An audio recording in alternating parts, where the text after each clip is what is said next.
લોકો એમ માને છે વડાપ્રધાનથી માંડીને રાજ્યપાલો ને રાષ્ટ્રપતિના કાફલા ને ફલાણું એ દેખીતો છે એટલે ખબર છે. આપણે બધા માનીએ છીએ કે ખર્ચો છે. આપણે મોબાઈલ રિચાર્જ કરાવીએ છીએ કે નહીં? અત્યારે બધું છે.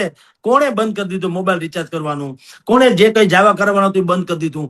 દેખાડા ખાતર બધા કરી નાખે. જેમ વડાપ્રધાને સ્વચ્છતા માટેની વાત કરી હતી તો હંધાઈ મેયર ને ધારાસભ્ય નતા મોંઘા દાટ હાવરણા લઈને કચરો પણ મેલો ન થાય એવો કચરો, પોતાનો જબો મેલો ન થાય એવો આર્ટિફિશિયલ કચરો લઈને ફોટા નતા પીડવા.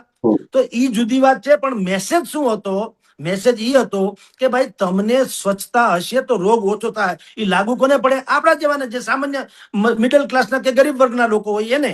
તો તમે વડાપ્રધાનના મકાન જોઈને એમ ન કે તમારું મકાન જુઓ, તમારે ક્યાં ઉકરડો છે, તમે પેલા ઉકરડામાં રહેતા શીખો પછી કોક, એવું ના કહેવાય.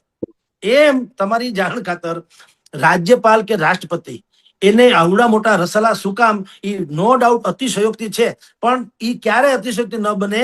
જયારે એની ઉપર કહેવાતો હુમલો અથવા તો સુરક્ષામાં ક્યાંક ચૂક થઈ જાય તે દિવસે જનતાએ પણ ટીકા નહીં કરવી જોઈએ, ખામોશી જાળવવી જોઈએ. ભાઈ ઠીક છે, આ થઈ ગયો, હવે જાળવજો.